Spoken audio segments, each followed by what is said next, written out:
Akwande edlozini ameni sanibonani, ngiyathemba nisaphila. Right, sizokhuluma ngezembatho lana namanye amathulusi esinikezwa wona edlozini, umoya, isithunywa kanjalo, right? Umbuzo uthi uyakuthenga noma awukuthengi na? Right, you buy or not buy. And sibuke nama-disadvantages, advantages, ukuhle nobubi kwaloko, right? And also ukuthi uzenzani manje masewuzitholile lezi zinto lezi, ukuziphakamisa nokuchumisa amandla wakhona. Right, yeah, but ngaphambi kokuba singene lapho asi-addresseni nayi inkinga, issue nayi. Kukhona laba abanye abantu bathanda ukuthi izembatho nalamathulusi esinikezwa wona idlozi umoya akubalulekanga, baze bathi ku-useless, bathi it's irrelevant, whether uyakuthola or awukuthola angeke ukusize ngalutho, kuhambo lwakho edlozini, kuyithunywa zakho, all of that. Labo bantu mina ngiyaye ngibabuke njengabantu abangakhulanga kahle. Right, baphambaniswe yini? Ilokuthi bona, and mawuthi uyabheka labantu laba abantu abadala sebayihambile le ndlela le, right? Abasho njalo, umuntu omusha ngeke asho njalo, right? Ilapha abadala laba bokugobela bosiyazi, yeah, uzobezwa lapho, yibo labo abaphikisa le nto yokuthi kanti ngathi isembatho namathulusi akunamsebenzi edlozini. Bahlulwe yini? Ile nto ukuthi enibona baye baziphakamisa lezi zinto lezo bazisebenzisa, bathi sebabona bayihamba hambile le ndlela le, lapho bafike khona bangasazidingi, mhlawumbe umuntu abone ukuthi no, ngathi ngiyakwazi ukusebenza ngaphandle kwalamathulusi nale jazi, bese yena uchubekela phambili uyotshela abantwana abancane abasakhula ukuthi izembatho zona azibalulekanga. Uyabona, uhluleke ukukhumbula ukuthi naye lezi zinto uye wazithola, wazikhuphula, zahlanganiswa naye, zifikile enyameni yakhe, zahlala lapho, zahlangana nomoya wakhe, mhlambe that is why manje angasazidingi, right? Ngoba yena nezembatho zakhe or amathulusi wakhe sebadimene, badibene, sokuyinto eyodwa, right? So isizathu sokuthi mhlambe umuntu azagijima ayofuna ithulusi elithize or isembatho esithize makasekasebenza asisadingakali kanjalo, right? Ngoba into eyi-one, isembatho sakho singuwe, ngoba nihlanganiswe kahle, uye waspend isikhathi naso and all of that, wasiphakamisa, mhlawumbe umsebenzi waso waphela, wamele ushiye kwangena okunye, right? Amandla asalela kuwe egazini, asalela esikhwameni sakho, uhamba nako lokho kusemoyeni, kusaseyinto yomoya leyo, understand? So akusiciniso lokho, sibalulekile isembatho nalamathulusi ozonikezwa wona edlosini, right? Mhlawumbe into esingadonsa ngayileyo ukuthi mhlambe uyathenga noma awuthengi, because ama-opinions akafani lapho. Kunabanye vele bathi akulunganga ukuthenga, but sizokubuka konke lokho manje, right? Yeah, asibuke-ke siyini isizathu sokuthi sinikezwe amathulusi, zembatho nje edlosini kokusebenza. Sizathu saloko mhlambe masisamarayza lento singathi 1 for vessel, 2 for evoking energy, 3 and for guidance, right? Yini logo? Umoya siyawuvusa, that is evoking energy, bese siwunikeza indawo yokuhlala, vessel, and then uzokwazi ukusilayezela for guidance, right? Uya-understand? Lento ukuze uyi-understand into kamoya ukuthi isebenza kanjani, kufanele uqale ufunde lapha ngomphefumulo, right? Ye-soul, ufunde nangama-spirits, then you will understand ukuthi imimoya ayikwazi ukuphila emhlabeni ngaphandle komzimba, ngaphandle kwenyama, ngaphandle kwendawo lapho izohlala khona noma ihlaliswe khona, right? Yazi laba abakhanda izipoki nemithi emibi, amabutho nezizwe, bawu-understanda engathi bawu-understanda kangcono kunathi thina abamhlophe umoya, ngoba isizathu sokuba baze bakwazi nokuphakamisa imimoya isebenze, siyibone, isihlukumeza even nasenyameni, ingoba ba-understanda le point leyo, to say umoya udinga umzimba ukuze ukwazi ukuphila emhlabeni. Akukho okuzophila kusebenze emhlabeni ngaphandle kwenyama, ngaphandle kwe-vessel. Do you understand? Yebo, ungawuvusa umoya, kodwa uma ungenayo indawo yokuhlala angeke uze ukwazi ukuchuma emhlabeni, in the spiritual realm, bese uyasebenza uwenze izinto ezenziwa even abantu abaphilayo. You understand? That is the first reason why bazokunikeza izimbatho, bakunikeze namathulusi, ingoba vele amandla wakhona angeke ukwazi ukwadonsa wasebenzise emhlabeni uma kungekho inyama lapho azohlaliswa khona. You understand? Isembatho angithi uzosithatha usifake enyameni yakho. Yes, that is the vessel. Your body now represents the vessel. Umzimba wakho uzomela lento leyo, wena uzomela lo mzimba lo odinga umoya uba ukwazi ukusebenza. That is why even masuka umoya uvuka kwenzakalani, uyafa wena basically ukhosikazi umphefumulo wakhe at that moment uyashona, ibese kuphakama ini umoya wedlozi noma umoya wesithunywa kuye ukhosikazi ngomzimba kakhosikazi. You understand? So that is why even even umuntu laphana sebathi bayakuthwala laphana lesilwane basibulalela phezu kwakho ukuthi le mpilo le ichume kuwe, inhlanga bazifaka egazini, bazinikeza ini umzimba wakho uba zikwazi ukuphila enyameni. You understand? Banikhandela izigubhu for that vessel, bavusa umoya ibese bawufaka esigubhini ukuze ukwazi ukuphila emhlabeni. You understand why I'm saying the reason why they give you isembatho is for the vessel, right? And also evoking that spirit.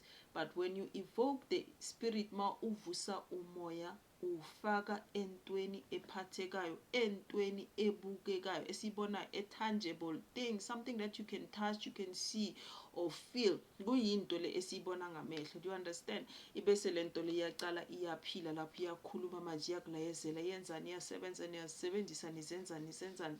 Yayibona? That's how it is, right? Sivusa umoya, siwunikeze indawo yokuhlala so that uzokwazi ukusilayezela. Okay, so labantu laba uma sesicedile ukubahlambulula sibenzani, bese siyabagcokisa, right? Ilezo zembatho lezo, ilawo mathusi lawo onikezwa wona, iprocess leyo yokuphakamisa umoya. Understand? Symbolism is very important kumoya, kuhambo lukamoya. Okay. So that is why even nezembatho zethu zizohluka, amathulusi esinikezwa wona azohluka, ngoba lento siyivusayo ayifanani, and ngendlela siyivusa ngakhona according to that symbolism ingele ndlela leyo ezosebenza ngakhona, right? That is very important. Khona la ngifuna ukufunda ngesymbolism, right? So yeah, into kaGulu le bachaza ini isymbolism. So bathini, symbolism is the use of symbols, to represent ideas or qualities. It's literally a device where objects or people or actions carry a meaning beyond, their literal sense. Okay, and it often representing abstract ideas or emotions. Uyayizwa ukuthi ithini lento le.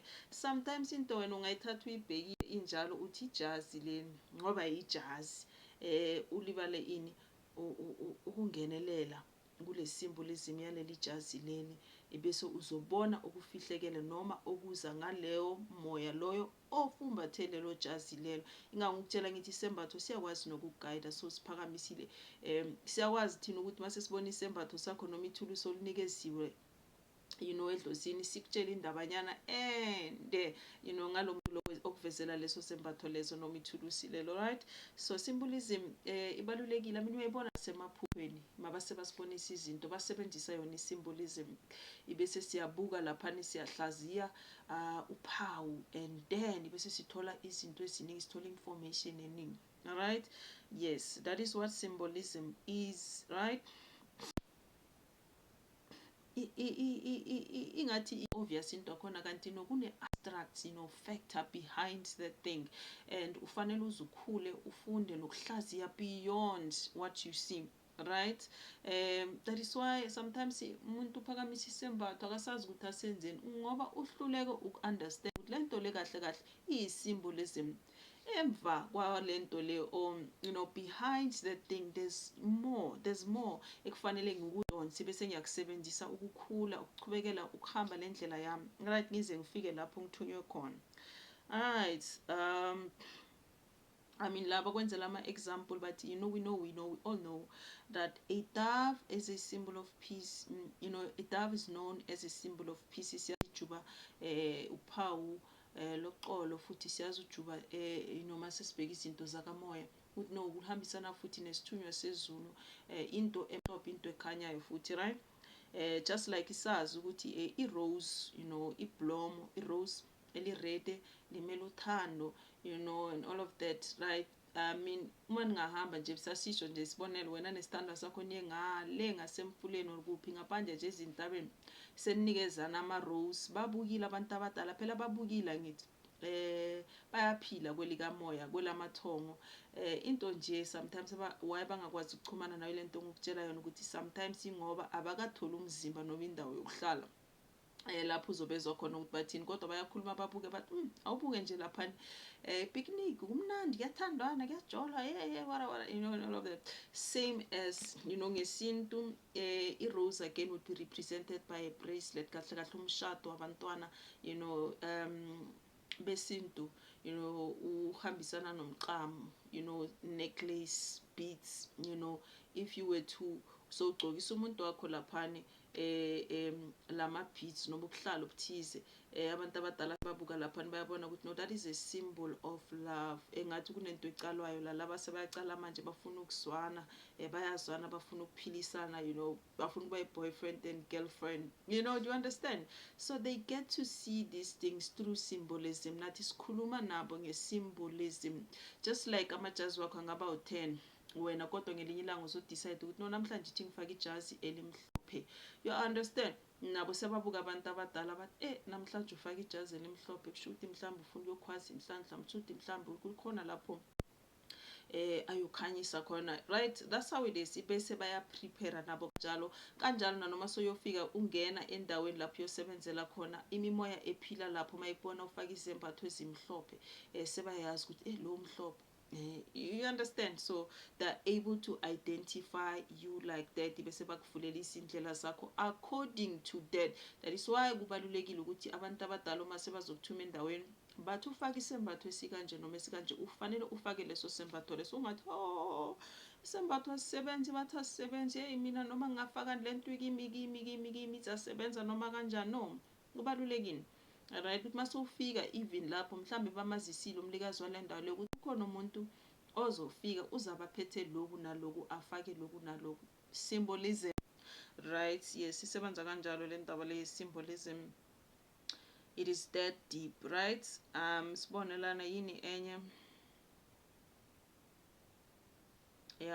lana nje ama-examples nyambala, like a character cutting their hair symbolizing a loss of innocence.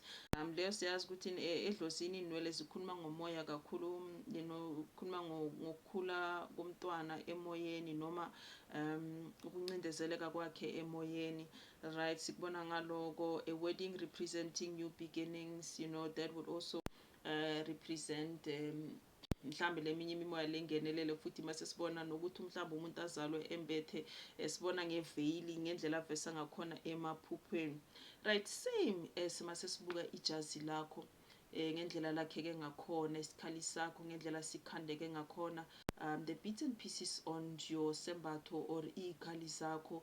Again masizibuka futhi sikhona uku-understanda more ngalesithunywa leso, umoya loyo kwembathile lo muntu ozana lembatho leyo kuwe, yabona.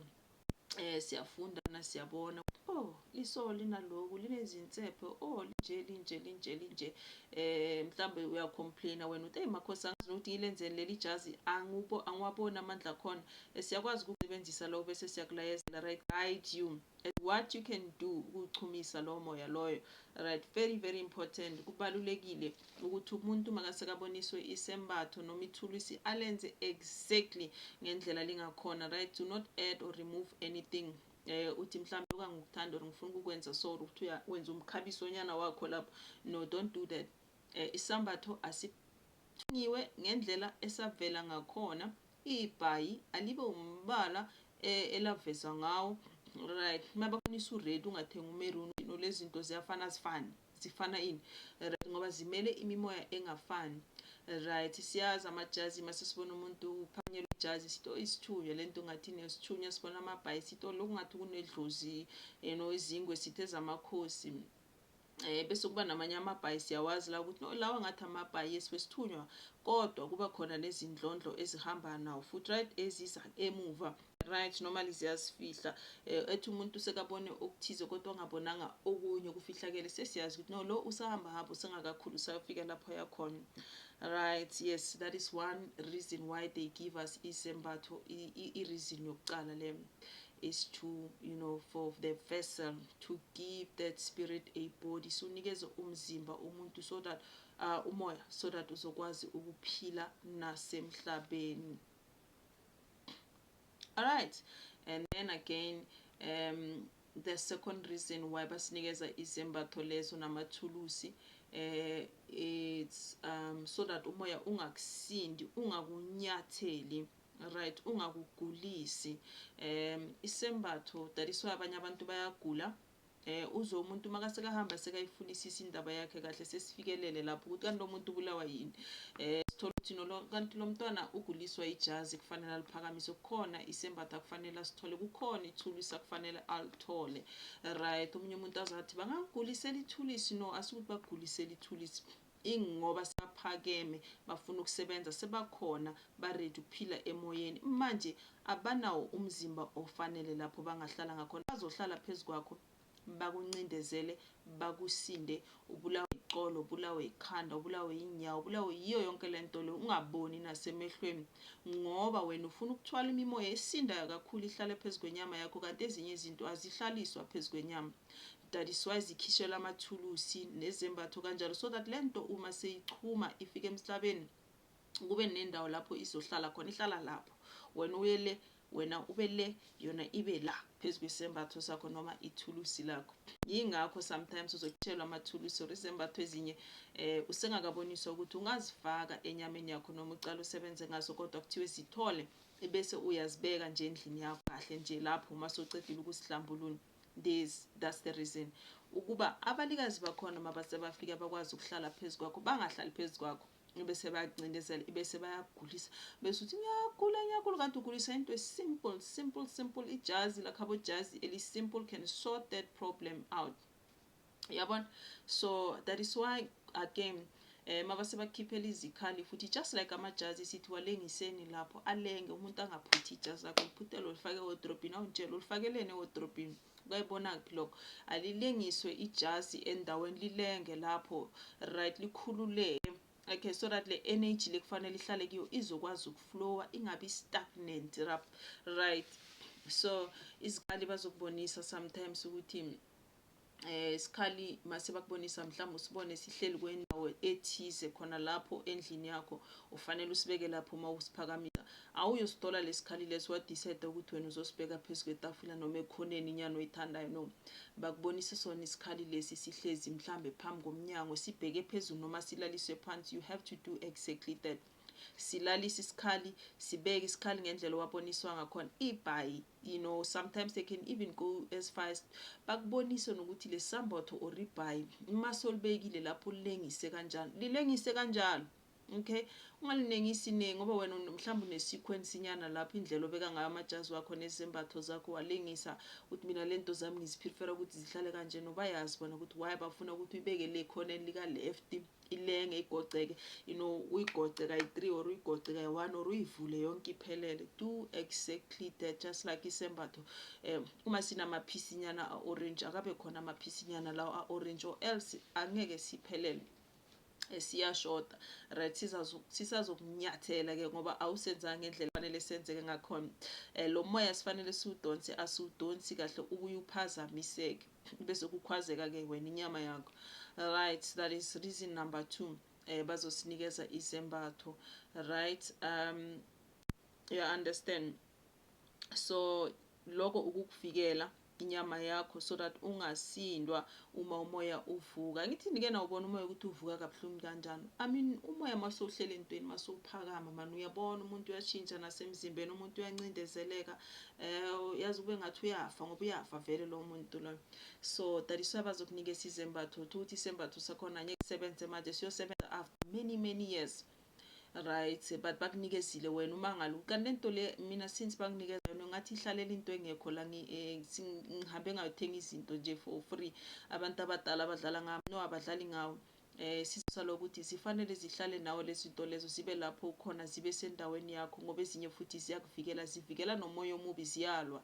Right, cabanga bakunikeza umkhonto bakubonisa bathi ubeke so wena unothi umkhonto kanti no lo mkhonto ngendlela bakubonise ngakhona ngendlela ubeke ngakhona uvika izimpi uvika izitha. Yabona uthothi usengozini kodwa usi aware. So abantu abadala bazokunikeza lokho ukuthi kube khona kuhlale lapho phambi kwakho until ukuthi isikhathi sakho sisebenze bazokubonisa ukuthi uzenza kanjani. Right, khona okunye bengifuna ukukusho lana ingcondo yami seyabaleka manje. Oh yes, you understand, zibe khona lezi zinto lezo kuba khona umsebenzi eziwenzayo uma lowo moya sowufikile wakhona uhlala phezu kwazo ibese zona ziyazisebenzela ngokwazo without you even knowing, without you even realizing. Right, and then again also sometimes bazokutholisa lezi zinto lezi eziningi bathi uzithole you know kuthiwa ukuthi aziyosebenza manje zizosebenza after isikhathi because again njengoba siboniswa lezi zinto lezi zembatho ikhali lezi, that does not mean ukuthi sonke manje sesithwasa ngamaphupho no. Bakhona yebo baboniswayo bathwasa ngamaphupho yes bayoze bathwase bacede bakuthola lokho abakuboniswayo bakwenza but abanye benu you know is because benzelani bazama ukukhathela ama-cost ukuthi the day sebazobonisa indawo lapho yokhula khona kungabe ukuthi manje kuzofuneka izizumbulu ezinkulu zemali uyo-startup angitshela kufuneka abo 50,000 100,000 sekuthiwa lezi zinto lezi ungena nazo ephehlweni ziyafuneka lezi zinto amabhaya amathusi ikhumba kwasha kwacima yabo ukuthi uzofuneka imali eningi but kodwa lezi zinto uma uzithola kancane kancane wenzani uyasave kanjalo you know uhafula lo msebenzi lo ukuthi manje egcineni lapha kufuneka imali eningi ngesikhathi sincane uyacollecta bakusiza ukucollecta khona lapho zikhulisa khona you know uthi masoyongena ephehlweni bese awusayohlala isikhathi uyabona. Esinye isizathu leso awusayohlala isikhathi ngoba lezi zinto lezi uye waphila nazo amandla khona sekahlangene nawo so thola ukuthi uyongena ephehlweni ube umuntu oshesha ukuphuma uceda.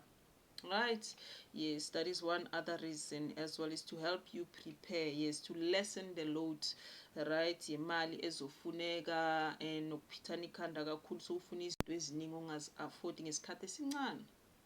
Right, nokukusavela isikhathi sokuthi ungahlali isikhathi lapho mhlambe uyongena ukhuliswe komunye umuzi you know uzoya etoronini you know and all of that masophakamisa ithunywa or amadlozi. Right, yeah, yes, I think sichazileyo kahle in general ukuthi izembatho sizinikezelwani. Right, ngiyathemba niya-understanda kungasabi khona lapho uba confused. Right, is to for the vessel evoking energy and guidance. Right, so that masivusa umoya ube nendawo yokuhlala uzokwazi ukuphila emhlabeni ibese kuba lula kuba usiguide usibonise nokuthi indlela sichubeka sihamba kanjani. That is why nikeza izembatho nalamanye ama reason ke bengukubalela wona. Right, so and we also mentioned that usenzisa ngendlela oboniswa ngakhona because with energy ngendlela umoya usebenza ngakhona futhi bayibiza ngani kana bayibiza ngani into le i-frequency yezembatho zakho noma amathulusi wakho ayifani yahluka le frequency le so ngendlela ingakhona ingendlela ezodonsa ngakhona idonsa lokho echumene nako idonsa lokho efanele ikudonse yabona. So bona bayazi ukuthi yini lekufanele uyidonse yini lefanele isondele kuwe so inkinga icala lapho ukuthi wena manje uhambe wenzeni uyothola izembatho ezi-wrong namathulusi a-wrong uphakamisa izembatho ezi-wrong namathulusi a-wrong ubhudile kuvele isithunywa sifake izembatho salo wena wagijima wayokuthunyisa wathe kwakho. Right, so yeah mase singena lapha nebungozini bokuphakamisa izembatho namathulusi okungasi ekwakho kuyinkinga kakhulu. ingako laba abanye bazothi yazini if unga-understandi le nto le yakhona iyekela nje ungatholi lutho ungaphazamisi lutho ngoba nako lokho ukuphakamisa izinto ezingacondananga nawe kuyamphazamisa umntwana kuyayiva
sesitakile kanjani? Ayi, angazi-ke ukuthi le nto istophe kuphi ukurekhoda, but ya bengithi lana lokhu bengifuna ukukusho ngathi kuyangidlula angikhulumi. But lana asivaleni-ke ukuvala mina i-advice yami ngiyasithanda mina isembatho kakhulu. Uma uphila nami uzo-understand ukuthi why ngisithanda. Uyabona noma sengibhala lapha emaphejini wami, ngiyabhala ngesembatho ngendlela yokuthi umuntu angamangala ukuthi le nto ongayenza engathi iyaphila ngoba iyaphila vele. And uma ungajula ngayo izokwazi ukukulayezela, you know. I mean, I think what I wanted to say was to say, uma ubonile ukuthi isembatho wasibona ngenkathi usifakile bowukuphi, you can then now go to those places, right? Uma impendulo mhlawumbe ayibuyanga, thatha isembatho sakho ushone nasemanzini entabeni ngoba uzibone unikezwa nisentabeni, or busifake usentabeni, or ubona intaba ngenkathi unikezwa lesembatho, uyosigcoka same time bese ukhuleke ngaso khona kuzovela lapho, right? Yeah. And then okay, asivaleni-ke I think le nto bengifuna ukuyisho mhlawumbe izabuya, but ukuvala mina advice yami njengoba ngishilo ukuthi mina ngiyasifavor isembatho ngoba ngiyasi-understanda kakhulu and nokubaluleka kwaso nokule ndlela le. I would say to you, yebo kuhle ukuba usiphakamise isembatho ngoba isona futhi esizokukhulisa emoyeni, sikuncede ukuchubekela phambili, sichubekise indlela yakho. Kodwa make sure that before uzophakamisa izembatho nentonyane eziningi, uhlambulule, make sure uhlambulukile, right? Uyenzile inhlambuluko, even a-basic, so that if imimoya emibi kakhulu ekucingayo, ekubonisa izinto, ingakwazi ukusondela. Angeke uze uphazame kakhulu uma ungumuntu oclean, ohlambulukile, uhlala zihlambulula ngaphakathi naphandle. That is basic inhlambuluko, right? Yekele leyo ukuthi amasiko